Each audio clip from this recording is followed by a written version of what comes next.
Bu tip xəbərləri qaçırmamaq üçün kanalımıza abunə olun. Son illərdə Azərbaycanda müşahidə olunan hava dəyişiklikləri artıq təkcə gündəlik söhbət mövzusu deyil, həm də ciddi elmi müzakirə predmetinə çevrilib. Xüsusilə yaz və payız fəsillərinin əvvəlki kimi stabil keçməməsi, havanın ya qəfil soyuması, ya da normadan artıq isinməsi insanların diqqətini daha çox bu məsələyə yönəldib. Hazırda aprel ayı olmasına baxmayaraq, paytaxt Bakı və ətraf ərazilərdə intensiv yağışların yağması, bəzi hallarda dolunun müşahidə olunması, eyni zamanda regionlarda qarın yağması bu dəyişikliklərin açıq göstəricisidir. Bu cür hava şəraiti əvvəlki illərlə müqayisədə daha qeyri-adi və gözlənilməz xarakter daşıyır. Mütəxəssislər bildirirlər ki, bu proseslərin əsas səbəbi qlobal iqlim dəyişiklikləri, daha dəqiq desək, qlobal istiləşmə ilə bağlıdır. Qlobal istiləşmə təkcə temperaturun artması demək deyil. Əksinə, bu proses atmosferdə tarazlığın pozulmasına, nəticədə isə daha sərt və dəyişkən hava hadisələrinin baş verməsinə səbəb olur. Yəni, bir tərəfdə istilik artarkən, digər tərəfdə ekstremal soyuqlar və güclü yağıntılar da müşahidə oluna bilər. Maraqlı məqamlardan biri də odur ki, bəzi alimlər qlobal istiləşmənin paradoksal nəticələrə gətirib çıxara biləcəyini düşünürlər. Onların fikrincə, bu proses müəyyən bölgələrdə əks təsir yaradaraq yeni bir kiçik buz dövrünün başlanmasına səbəb ola bilər. Bu isə xüsusilə şimali yarımkürədə yerləşən ölkələr üçün ciddi nəticələr vəd edir. İqlimşünas və biofizik Aleksey Karnaxovun fikirlərinə görə yaxın gələcəkdə Rusiyanın Avropa hissəsində qarın əriməməsi kimi hallar müşahidə oluna bilər. Bu o deməkdir ki, aprel və may ayları belə həmin bölgələrdə faktiki olaraq qış fəsli kimi keçə bilər. Onun sözlərinə görə artıq 2026-cı ilin qışı bəzi ərazilərdə normadan daha sərt keçib və -30 dərəcə kimi temperatur göstəriciləri qeydə alınıb. Bu cür dəyişikliklər təkcə Rusiya ilə məhdudlaşmır.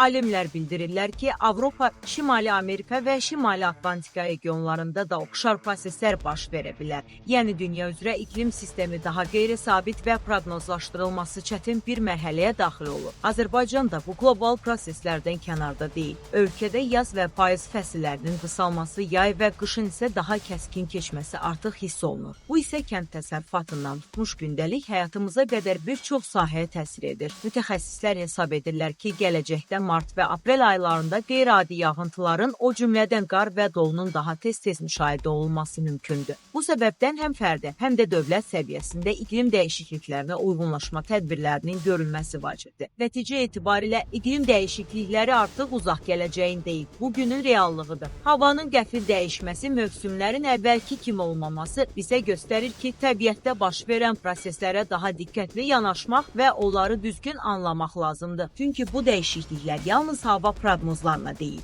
həm də həyat tərzimizə birbaşa təsir edir. Əgər bu tendensiya davam edərsə, yaxın illərdə daha fərqli və bəlkə də daha sərt iqlim şəraiti ilə qarşılaşa bilərik. Buna görə də həm məlumatlı olmaq, həm də hazırlıqlı davranmaq hər birimiz üçün vacibdir.